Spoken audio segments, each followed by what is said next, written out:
Hallo. Ich weiß nicht mehr genau, wer es war, aber es geht darum, einen Pinsel zu machen ähm, mit einer ganz feinen Außenlinie. Und zwar kein Outline-Pinsel, so, es ist schon Outline-Pinsel, aber es gibt ja welche, die sind innen drin hohl sozusagen. Ähm, die,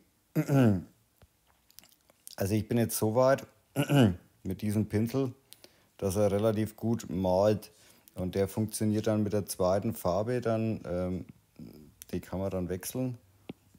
Die springt also mit der zweiten Farbe, die springt manchmal dann um. Also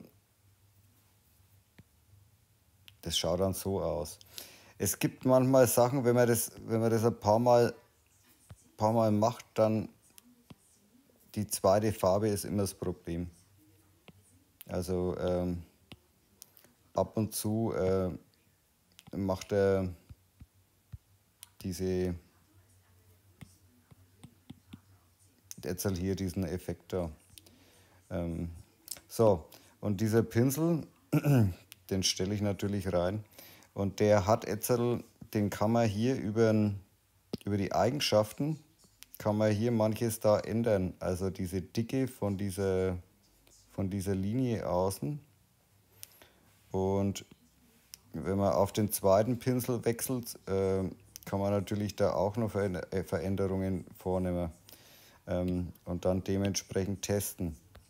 Ähm, Das sind Sachen, die kann man dann selber einstellen, wie dick dass man diese Außenlinie haben möchte. Wie gesagt, es geht, man kann hier oben die Pinsel durchwechseln und dann immer diese Eigenschaften, die Größe ändern. Der Pfad hängt zusammen mit der maximalen Größe, wie groß das in dann machen kann. Das kann man auch probieren. Ähm, ja. Das Problem ist beim ersten Pinsel, nur im ersten Pinsel, im primären kann man diese Farbendynamik einstellen. Und ich habe jetzt einmal alles auf Vollgas dreht. Das heißt, der, der hat jetzt eigentlich hier innen drin immer noch solche ähm, Farbvariationen manchmal. Aber das kann man anscheinend nicht auf 0% runtersetzen, dass dann nichts mehr kommt. Nun gut,